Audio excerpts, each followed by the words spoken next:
to Imani Guest Houses, your perfect home away from home. Our spacious guest rooms are designed to provide you with ultimate comfort and relaxation, complete with hot showers and free Wi-Fi. Enjoy mouth-watering meals served in our charming dining area with friendly staff at your service. Rest assured that your vehicle is safe and secure with our ample on-site parking space. Unwind in the serene outdoor terrace while enjoying the scenic surrounding, and our friendly staff is always on hand to ensure your stay is nothing short of amazing. Located along Webuye Kitale Road opposite St. Joseph's Boys High School and 1 kilometer from the Kitale Airstrip, it is uniquely located at Imani Radio Ministry Campus near the airstrip and highway. Contact us on 0796 035561 or 0713 093354. Book your stay at Imani Guest Houses today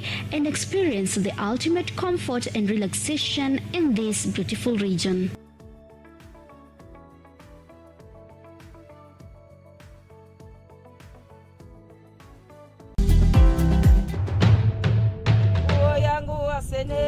Africa. What is your perception of Africa as a continent? What are your hopes and dreams for Africa? 1 billion people.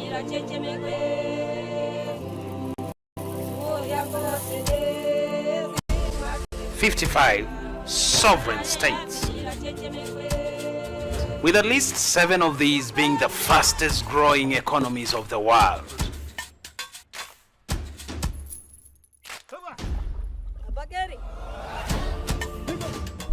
But there is still so much untold stories that we are yet told.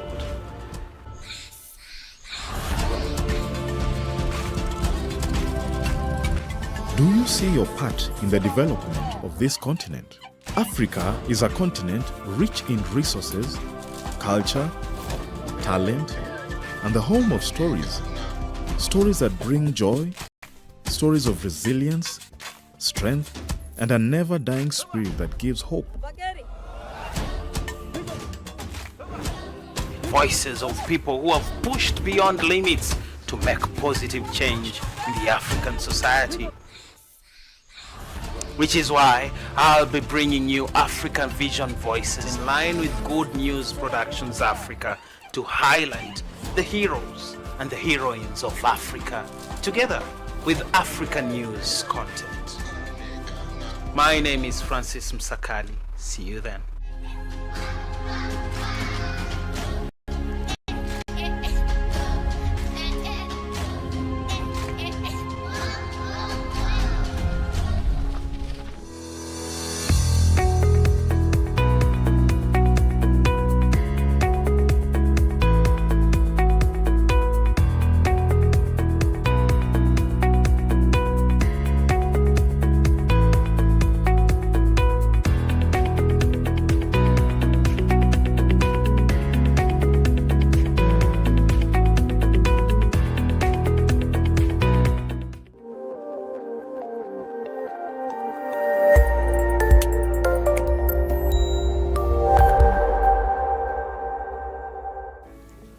Welcome to Imani Digital Learning Center, where endless possibilities await.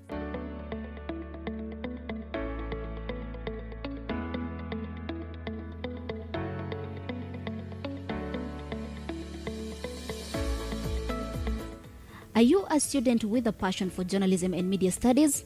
Look no further. At IDLC School of Journalism and Media Studies, we provide a dynamic and immersive learning experience. From cutting-edge technology to hands-on projects, you'll develop the skills and knowledge to thrive in the ever-evolving world of media. Dream of a career in the captivating world of tourism and hospitality management? Our School of Tourism and Hospitality Management at IDLC offers a gateway to exciting opportunities. With industry-driven curriculum and expert faculty, you'll gain the expertise and confidence needed to excel in this thriving field. Seeking a deeper understanding of theology and divinity? At IDLC School of Theology and Divinity, we provide a nurturing environment for spiritual growth and intellectual exploration. Our dedicated faculty and thought-provoking courses will guide you on a transformative journey. At Imani Digital Learning Center, we believe in hands-on education through internships, industry partnerships, and state-of-the-art facilities. You'll gain real-world experience that sets you apart. Our supportive community and vibrant campus life ensures a well-rounded education. Join us at Imani Digital Learning Center and unlock your potential. Discover your passion, chase your dreams, and shape a brighter future. The journey begins at IDLC.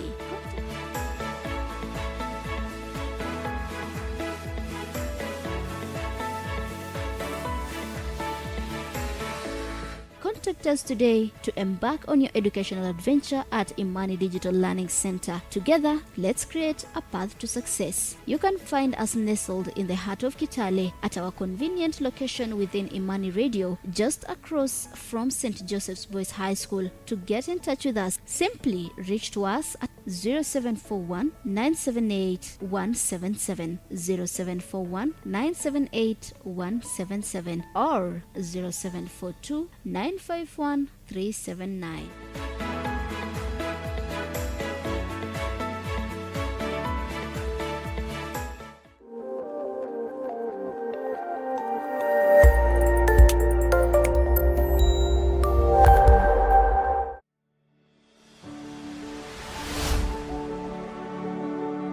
Why are you stressed out? Why are you not sleeping at night? I concluded a long time ago in my Christian walk that the scripture says God never sleeps nor slumbers. And since he don't sleep, ain't no need of me staying up all night.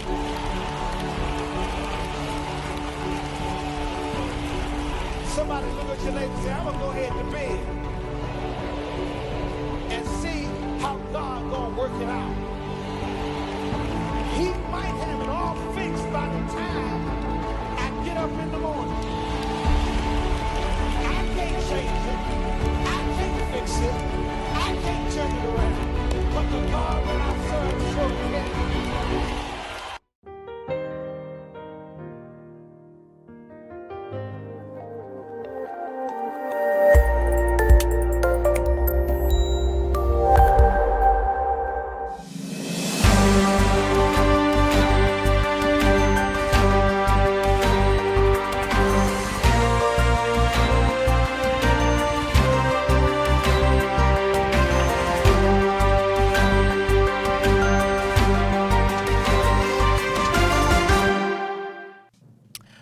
Good evening and welcome to News Hour here on Imani Television. We build your faith in Jesus Christ.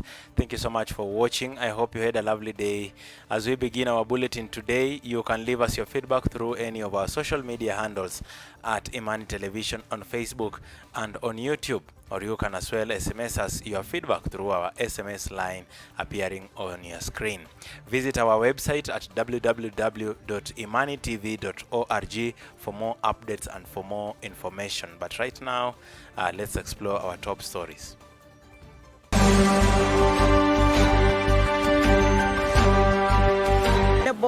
The doctors are on duty, the specialists were on duty, and services were going on. And now I'm here. I have just concluded my tour of the facility and confirmed that the Accident and Emergency Center is working and the hospital is ready to receive patients. We have gone to a number of clinics and they are all operational and they are working, and the doctors are on duty, they are working. But I have also gone to the maternal.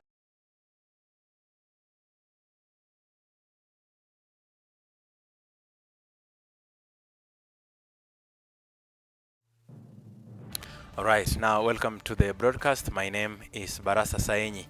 President William Ruto has signed the Affordable Housing Bill earlier today into law. This means that from this month, 1% tax will be paid to the government from both the employer and the employee, and this will take an immediate effect.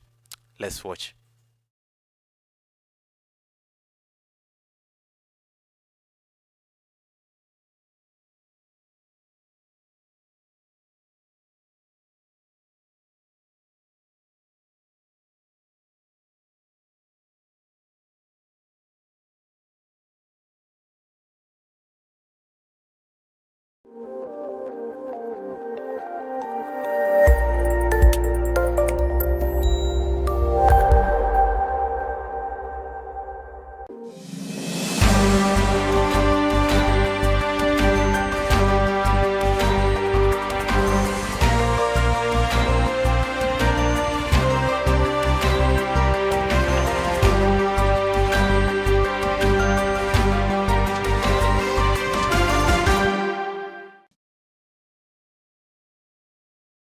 Prime Cabinet Secretary Musalia Mudavadi has lauded the president for his persistence in the fight for affordable housing levy.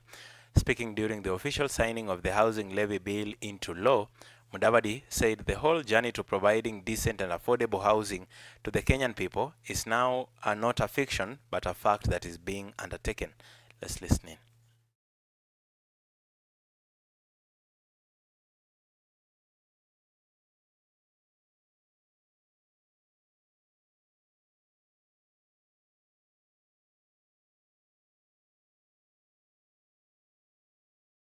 Today, a good story has been told, but the significant thing is that it is a story that is factual. It's not fiction. I think that is extremely important, that the whole journey to providing housing, decent housing, affordable housing to the Kenyan people is now not fiction, but it's a fact that is being undertaken. The second thing I would just like to point out, Your Excellency, is that cherry picking of constitutional provisions is one of our most unfortunate habits as Kenyan people, because providing shelter to all Kenyans is a... Now, still on matters leadership, the government has reinforced its campaign in the war on illicit alcohol and narcotic drugs. Speaking during his tour in Kakamega County, the Interior Cabinet Secretary, Professor Kithure Kindiki, has made it clear that the government will not relent in dealing decisively with those manufacturing and selling liquor that is harmful to the health of Kenyans. His sentiments come after he directed security and law enforcement agencies to generate a county-specific program to counter the drugs, substance, and illicit alcohol menace and destroy the supply and demand chain. Let's watch this.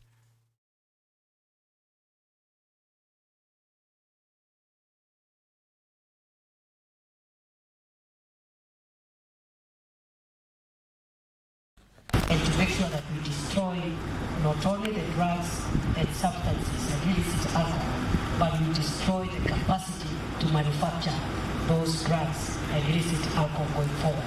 Kwa hivyo hiyo operation inaendelea, haitasimama. As you're aware, even the manufacturers of second generation alcohol, we've suspended their licenses for 21 days. We are vetting them afresh. We will only issue licenses to those that comply with the standards of public health, public safety, and other quality control mechanisms. Now, moving forward, the government has launched fresh vetting of second-generation alcohol manufacturers and distillers. This comes after the government elevated the fight against illicit alcohol, drugs, and substance abuse by declaring it a top national security threat early this month, making a significant increase on its effort against the diverses. Now, as for the images on your screens right now, Internal Security Principal Secretary Dr. Raymond Omolo says that alcohol and drug abuse poses a significant national security threat, hence the need to put in mechanisms to ensure the safety of citizens.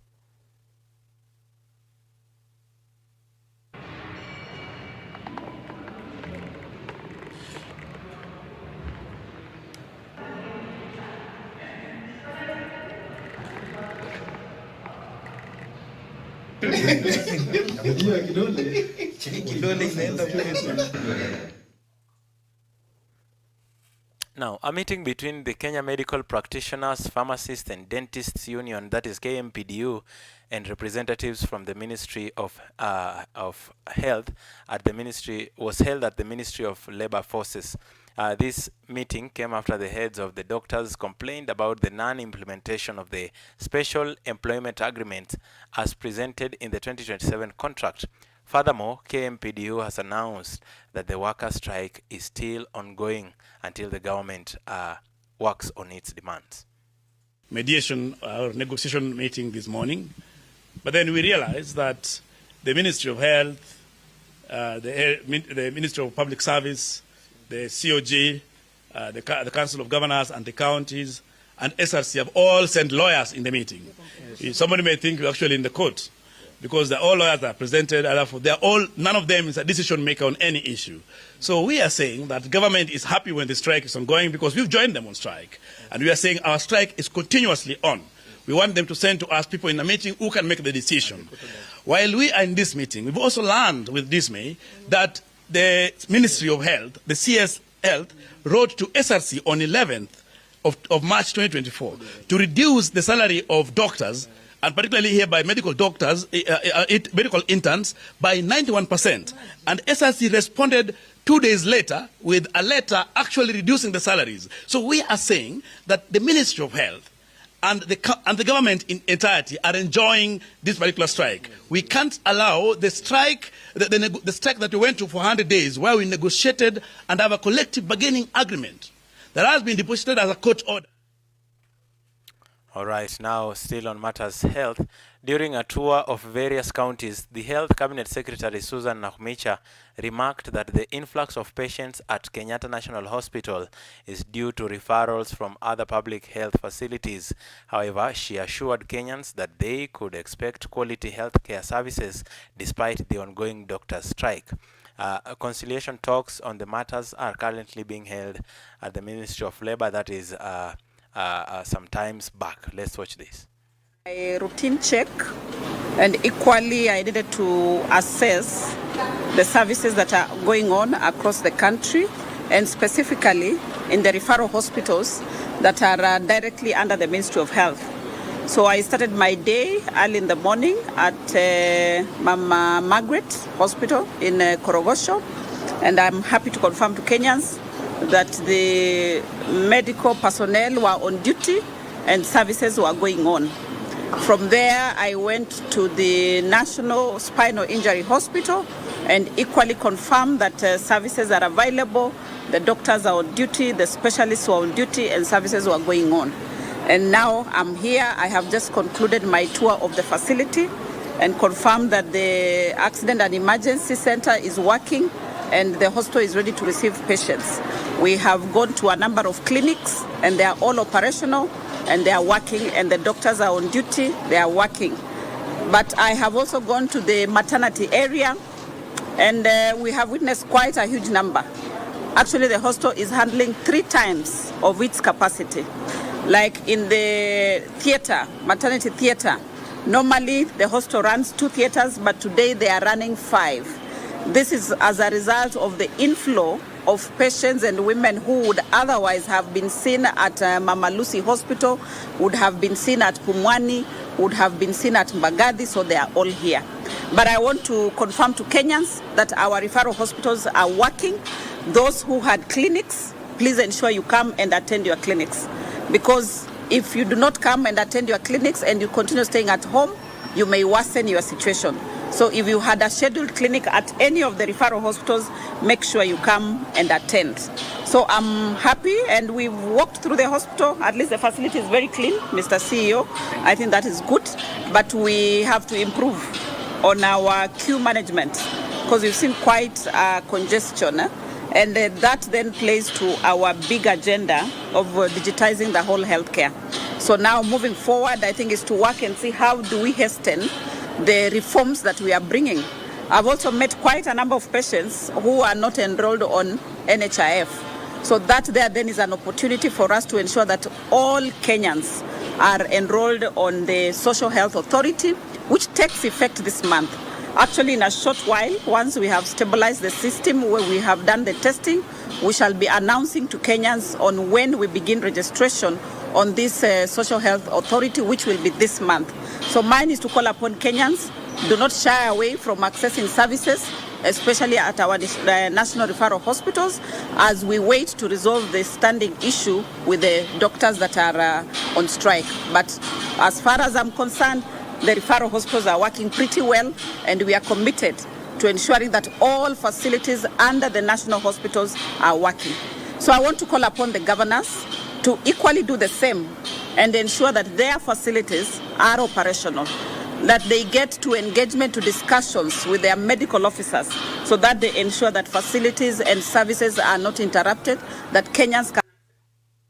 All right. Now, away from matters health, the government has been urged to develop special plans to offer assistance to children with physical challenges, enabling them to achieve their education. Speaking at an event that brought together over 200 children from various schools in Bungoma County for sports and entertainment, members of the Rotary Club emphasized the need for the government to improve the lives of these children by providing them with basic necessities to facilitate their studies.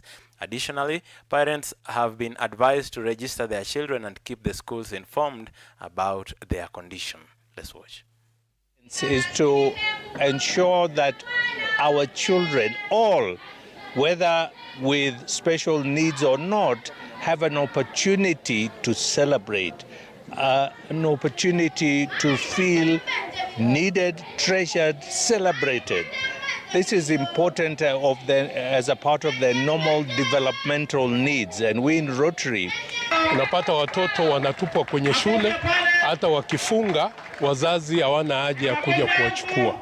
Ningelipenda kuhimiza wazazi ya kwamba hawa ni binadamu kama sisi, ndiposa sisi kama wanarotaria tumejitokeza kuungana nao kila mwaka ili tuweze kucheza nao na wajisikie kwamba wanahitajika katika na wananchi wa Kenya. I would want to urge the county government of Bungoma and all the leaders that if we can have frequent programs like these ones, they will come to help us.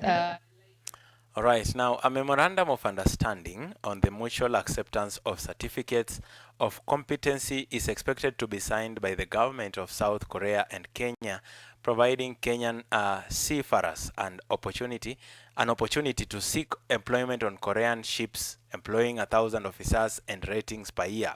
Speaking in Nairobi, the Principal Secretary for Shipping and Maritime Affairs, Geoffrey Kaituko, noted that a delegation on government officers visited South Korea a few days ago and agreed to increase Kenya's maritime training institutes to enable it meet the seafarers' demand. Let's watch this. Sign an MOU between Korea Institute of Maritime and Fisheries Technology and the Bandari Maritime Academy in Busan. And the main area of cooperation in the MOU is two. One is to assist Bandari to develop their training standards and their curriculum. It also entails exchange of trainers and also training of faculty. Korea Institute of Maritime and Fisheries Technology is the mecca of seafarers in the world. Nisonge nyuma. Now, away from that, students of Kenyatta University who got injured on Monday evening's accident at Maungo in Voi, Taita Taveta County have been evacuated to Mombasa and Nairobi for specialized treatment.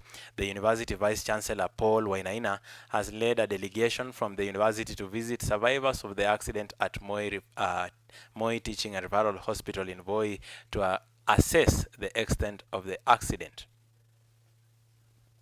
I'm being informed that we'll be getting back to that story now, and moving forward, there is an urgent need to narrow the gender gap in the continent's technology space, which currently plays out in favor of men.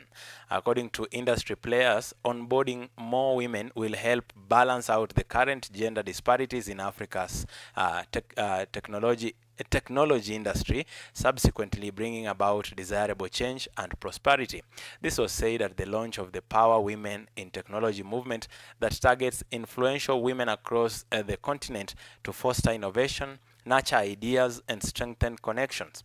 And now, as you can see on your screens right now, the initiative is a brainchild of the Powerline Project, a pan-African social impact organization that aims at promoting gender diversity and inclusivity within Africa's technology industry.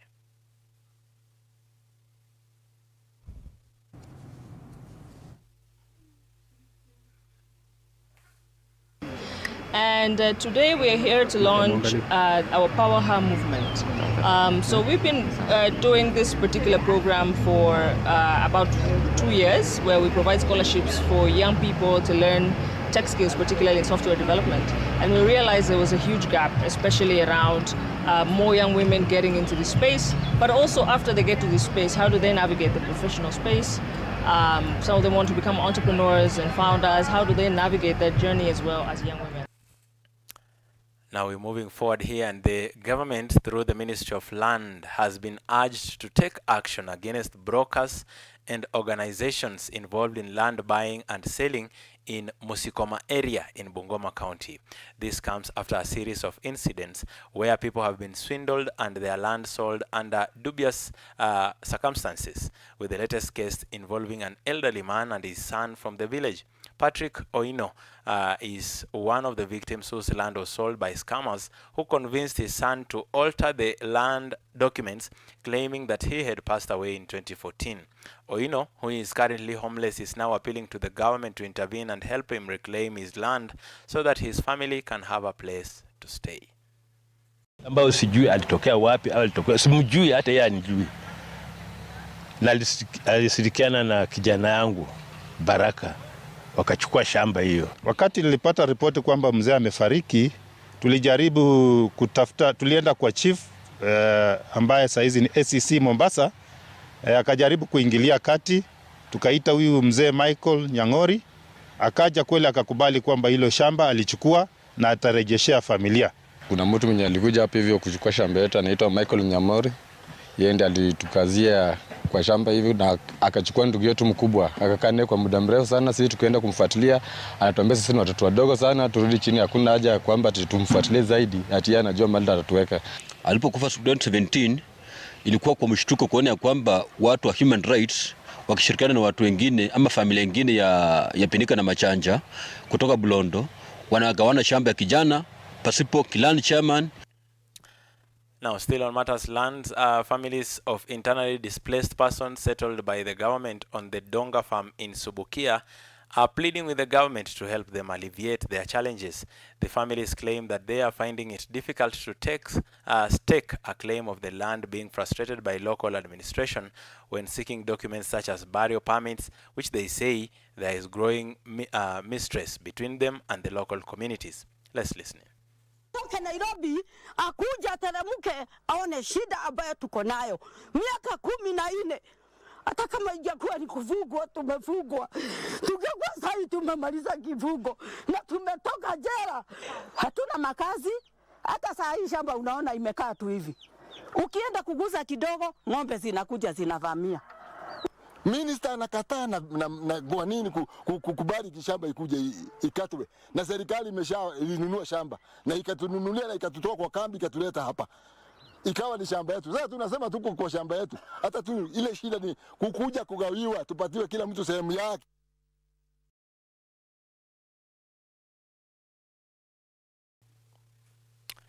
All right, now the news from Subukia concludes our news coverage for tonight from our news desk. Stay tuned to Imani Television for a continued experience of spiritual awakening programs, soul uplifting gospel music, and informative updates. My name is Barasa Saenyi. I wish you a blessed night and see you tomorrow.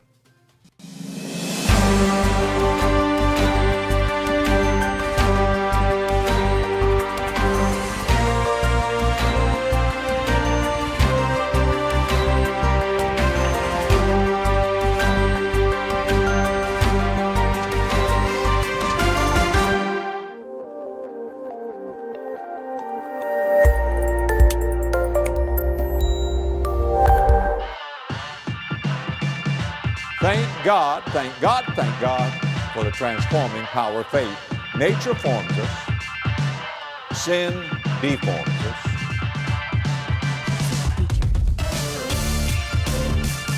Let me give you the best definition of sin that I know of. It's coming short of the glory of God. You know what sin is? It's just everything in us that's not like God. And there's a lot of it, isn't there? There's a lot of it. I mean, don't go strutting your stuff, folks. We have all sinned and come short of the glory of God. Now, don't you stretch yourself out in the gutter alongside some old hypocrite and say, I'm longer than he is. So what?